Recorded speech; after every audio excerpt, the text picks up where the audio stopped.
kung bakit ito talaga ang pinaka-hype na sapatos ni Kobe.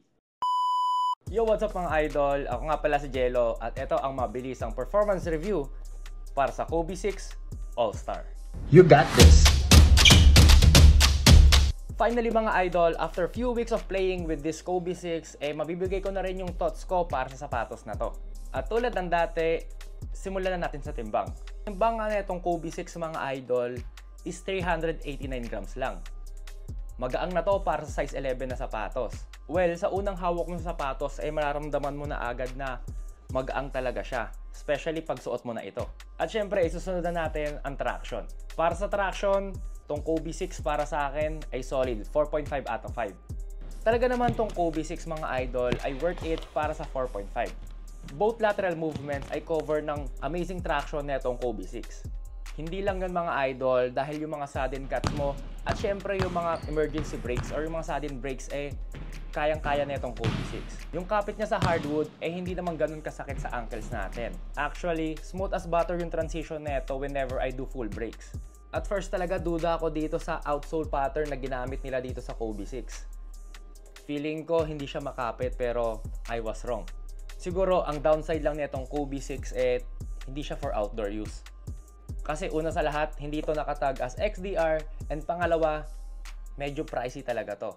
Para sa midsole or sa cushion nitong Kobe 6, another 4.5 out of 5. For me mga idol, mas malambot yung cushion setup nitong Kobe 6 compare sa Kobe 5. After playing nga ng ilang oras para sa sapatos na to, talaga namang na-experience ko maigi kung gaano kalambot at gaano ka-responsive yung midsole nitong Kobe 6. At hindi lang yun mga idol, dahil every land mo talaga namang solid yung impact protection na ito. At dahil nga meron tong zoom unit, it adds additional pop whenever we jump mga idol. Para sa support, bibigyan ko tong Kobe 6 ng 4 out of 5. Again, nothing special para sa support dito para sa Kobe 6. Pero napansin ko lang na mas maganda yung 4-foot lockdown neto compared dun sa Kobe 5. As you can see, low cut tong Kobe 6 mga idol. Kaya naman kung meron kang ankle injury or medyo may trauma ka pagdating sa ankle sprain, I recommend using ankle support.